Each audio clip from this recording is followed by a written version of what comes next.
Hello everyone. In this video, I'll be describing the different types of multiple choice questions.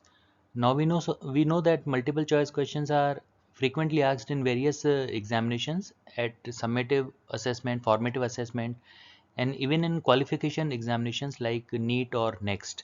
So there are different types of multiple choice questions. Let's see one by one. The initial description of multiple choice questions into different types was given by Hubbard and Clemens.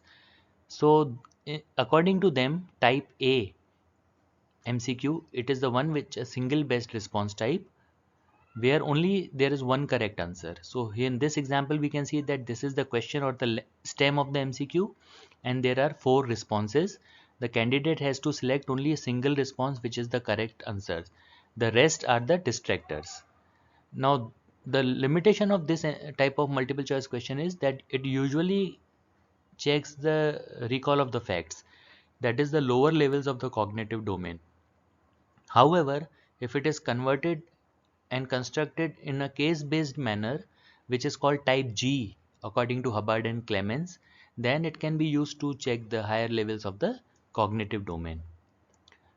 Another important point in this type of question is that whenever this type of MCQ is framed, the the options or the distractors should be plausible.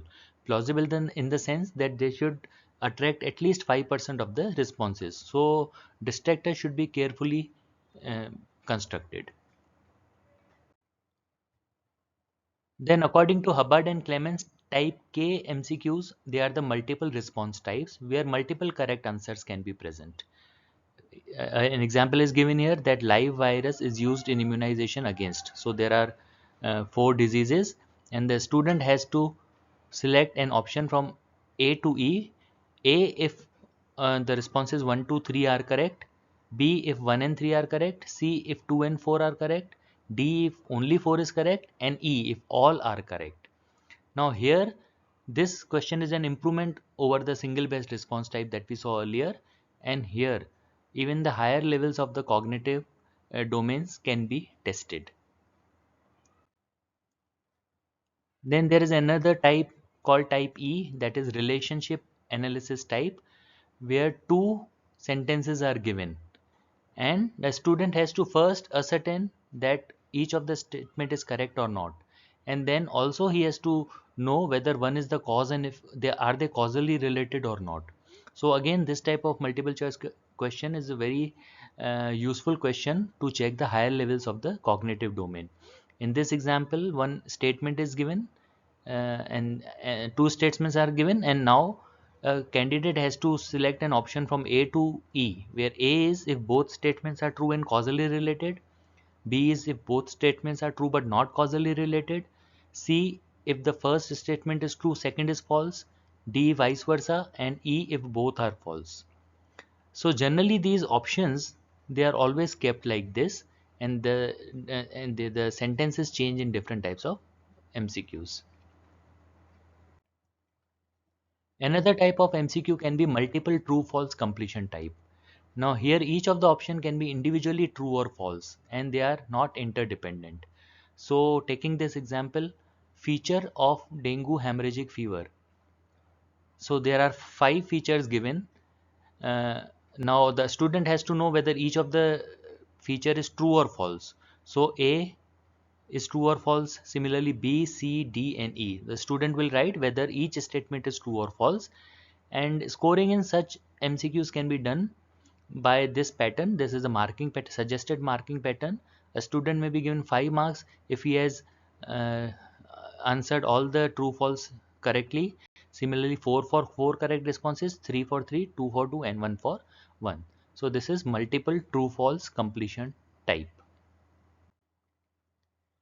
Then there can be simple matching type, which according to Hubbard and Clemens, it is type B. Now here we can see that there is one column which has different muscles, and column B, it has different nerves. So which muscle is supplied by which nerve? The student has to answer, that is first, say stapedius. So it is supplied by facial nerve. So here the student will write B, and so on for all these uh, um, options. So this is simple matching type. Here the student has to match one column with another column. Another type of multiple choice question can be case cluster type. Now here a case is given and then different questions may be asked from the case, and each question or each item, it will have its own marking. So taking this example, here a case history of a boy, 10 years old boy is given. Now first question asked is which is the most likely mosquito involved, and then there are four options. So the student will answer each item individually. So item 1, it has the correct answer of this. He has to select from ABCD. Similarly for item 2, he has to select from ABCD, and similarly from C, he has to select from ABCD, and then marking can be done. So this is case cluster type of multiple choice question. There may be some more types, but in this video I have only described the 6 types which are generally used. Out of these also, the single best response type and the multiple response type, they are more commonly used than the other ones. Thank you very much.